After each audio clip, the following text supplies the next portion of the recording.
विश्व के आर्थिक मंच पर गूंजेगा झारखंड से जोहार।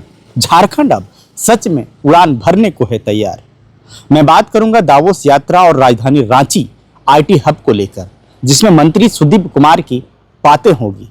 जिस तरह से आपने देखा होगा कि झारखंड ने 25 साल के अवसर पर रजत पर्व मनाया और कहा कि झारखंड अनंत संभावनाओं की ओर है, झारखंड में इन्फिनिट अपॉर्चुनिटी है।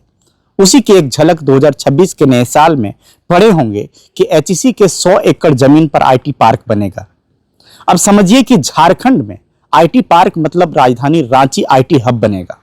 मुख्यमंत्री हेमंत सोरेन ने प्रस्तावित आईटी पार्क के निर्माण की दिशा में तेजी से काम करने का निर्देश दिया है। उन्होंने कहा है कि जल्द ही आईटी पार्क का निर्माण होगा और यहाँ के युवाओं को अब बेंगलुरु या हैदराबाद नहीं जाना होगा, बल्कि यहीं पर बड़ी टेक कंपनियां आएंगी और यहीं पर युवा काम करेंगे। भारत आईटी सेक्टर का वैश्विक हब है और विभिन्न राज्यों में विश्व स्तरीय आईटी पार्क विकसित किए गए हैं, लेकिन झारखंड का ये आईटी पार्क न केवल हजारों रोजगार सृजन करेंगे, बल्कि नवाचार, स्टार्टअप और डिजिटल अर्थव्यवस्था को बढ़ावा देंगे।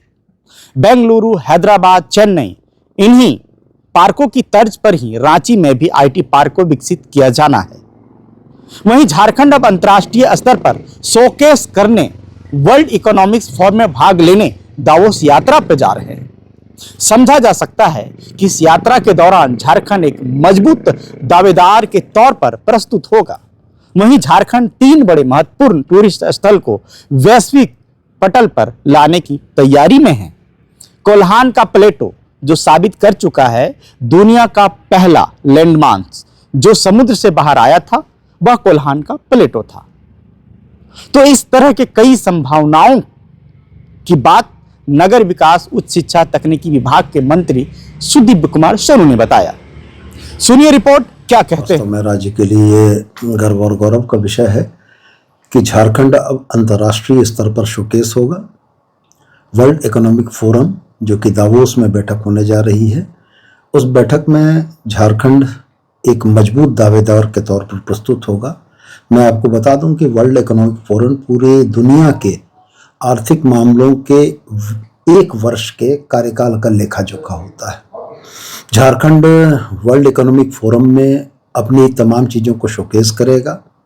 क्रिटिकल मिनरल से लेकर सस्टेनेबल डेवलपमेंट के सवाल, जस्ट ट्रांजैक्शन के सवाल, कार्बन फुटप्रिंट कम करने के सवाल, इन तमाम विषयों पर झारखंड अपने प्रस्ताव पक्ष रखेगा और यह उम्मीद करेगा कि वैश्विक समुदाय इस वैश्विक प्लेटफॉर्म पर झारखंड को मजबूती से देखे और हम सहयोग का एक हाथ लेकर जा रहे हैं और हमें उम्मीद है कि अंतर्राष्ट्रीय समुदाय हमारे इस सहयोग के ऑनरेबल सीएम के इस प्रयास को सराहेगा और हम राज्य के लिए कुछ बेहतर लेकर आएंगे। मंत्री जी, मुख्यमंत्री के साथ कितने लोग जा रहे हैं प्रतिनिधि? 11 सदस्यीय प्रतिनिधिमंडल की चर्चा कल चल रही थी। वैसे जो वेबसाइट अभी लॉन्च हुई है, उस वेबसाइट पर जाने वाले तमाम लोगों के नाम है, आप वहां से भी जानकारी इकट्ठा कर सकते हैं।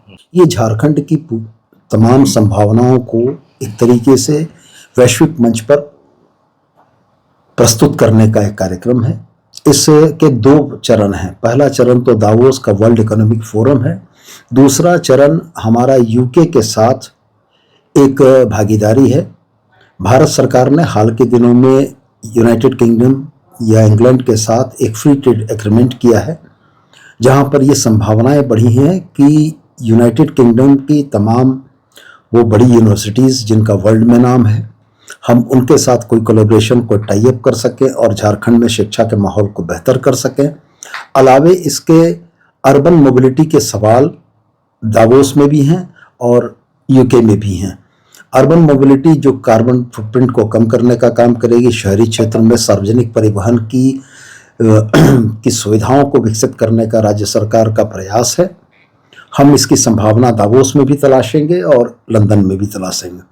अलावे इसके हमारे 3 बड़े महत्वपूर्ण टूरिस्ट साइट्स हैं जिसको हम वैश्विक पटल पर लाना चाहते हैं। सबसे पहला तो हमारा कोल्हान का प्लेटू है, जो विभिन्न अध्ययनों से यह साबित हो चुका है कि दुनिया का पहला लैंडमास जो समुद्र से बाहर आया था वो कोल्हान का प्लेटू था।